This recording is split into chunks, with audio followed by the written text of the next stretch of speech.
Hello again. So, it's Miss Hicks with my sister from Shades of Sage, and we wanted to read this story to you. It is called Neville. The author is Northern Jester, and the illustrator is G. Brian Karras. So we hope you enjoy it.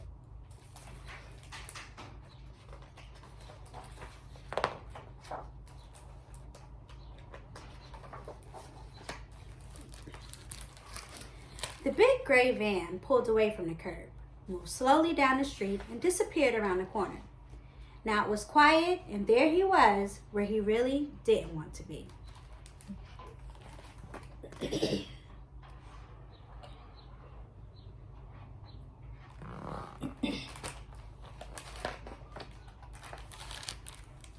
Nobody had asked him about moving.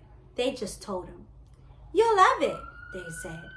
That's what they always said when they knew he wasn't going to love something.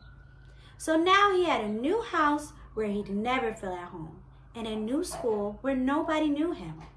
"Now, class, here is the new boy I told you about," he imagined the teacher saying.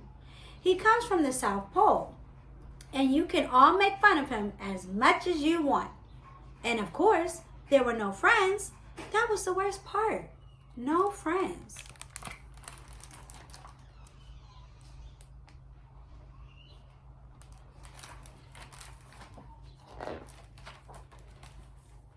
The boy sat quite still on the front steps. His mother was standing just inside the doorway.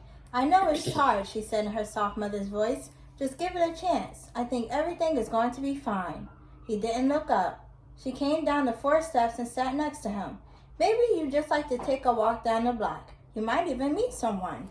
"Yeah, sure," he mumbled, "like you can make new friends just by walking down the block."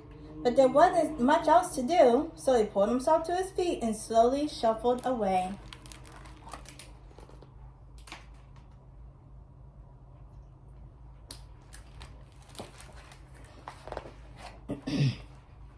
"Don't go too far," his mother cautioned. "Yeah, sure.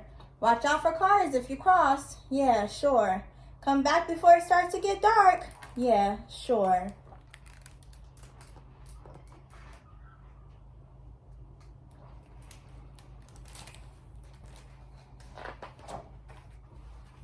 He moved along, looking at the houses without much interest. When he had almost reached the end of the block, he stopped and stood perfectly still for a moment, as if he wasn't sure what he was going to do next. Then he turned around slowly, put his head back, took a deep breath, and called out, "Neville!"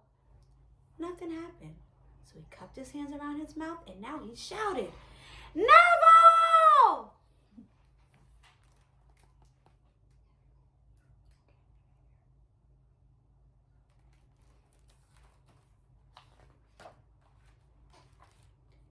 "He probably can't hear you. You have to shout louder," came a voice from close behind. A boy just about his size was standing right next to him. A little startled, he shouted again, even louder, "Neville!" No, still not good. Let's try it together." They both shouted as loud as they could, but not very together. "Neville! Neville!"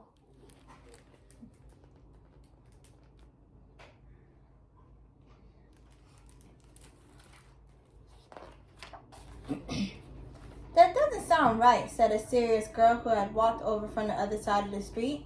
"You have to do it at exactly the same time or no one will understand you.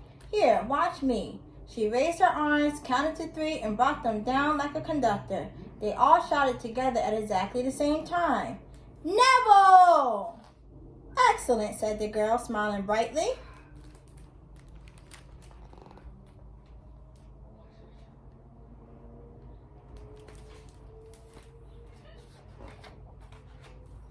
There was still no reply, but more children came trotting up from every direction. It was quite a crowd, and some started shouting before they even got to the group. "Neville! Neville! Neville! Neville! Neville! Neville! Neville! Neville! Neville! Neville!" It was difficult to keep them together, especially when several dogs joined in, howling, but everyone enjoyed trying.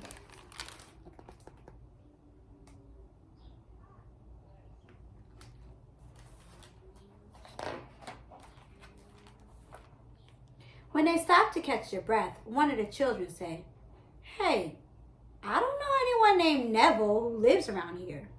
Is he new?" "I guess so," the boy said uncertainly. "Everyone has to be new sometimes, don't they?" That sounded reasonable, and they all nodded. "Are you a friend of his?" they asked. "His best friend, I guess," said the boy. One of the girls said softly, "If Neville likes you so much, you must be special." "Well, I don't know. Maybe a little," he had to admit.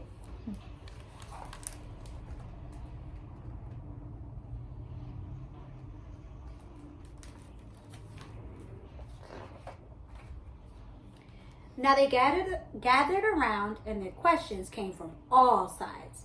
Everyone wanted to know more about Neville. The boy tried to answer the questions as best as he could, and everyone seemed very excited to learn more. "I like Neville already," someone cried out.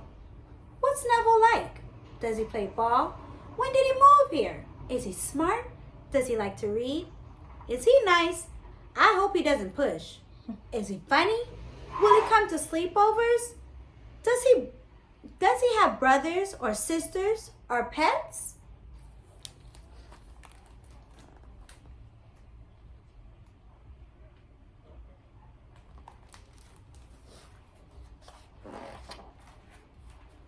"Hey," one of the kids said, "why don't we try the next block, and if we can find him, we can come back for you." A group of kids ran off, and the others stayed to help with the shouting right there. Some windows opened, and a few grown-ups looked out to see what the commotion was about, but still no Neville. "I think I have to go," said one of the girls after a while, "or my mother will get all bothered." "I guess I have to go too," the boy said quietly. "Can we come back tomorrow and help some more?" the kids asked. "Will you come? Are you sure?" "Promise." "Sure, if you want," he agreed, and they all began to walk and skip away.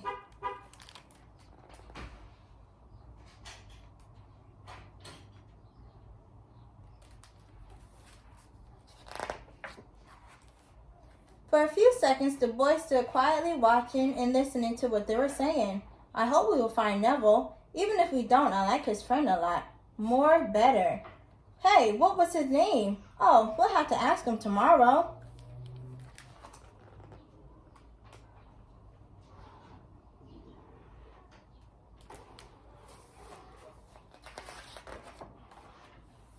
The boy turned and started back toward his new house. The sun was getting low and the shadows long, and as he got close, he looked up at the house. Not so bad, he had to admit. He went up the steps 2 at a time.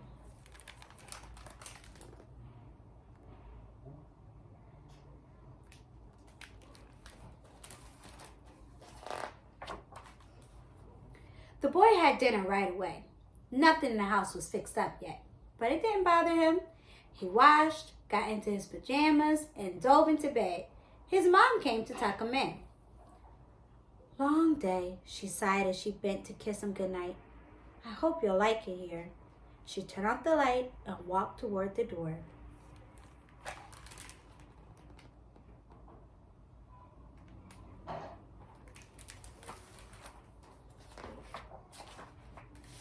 "Good night, Neville. Pleasant dreams," she whispered.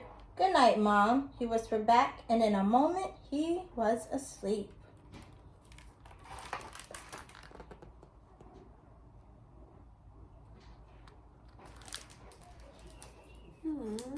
The end. I love this story. That was really creative of the boy.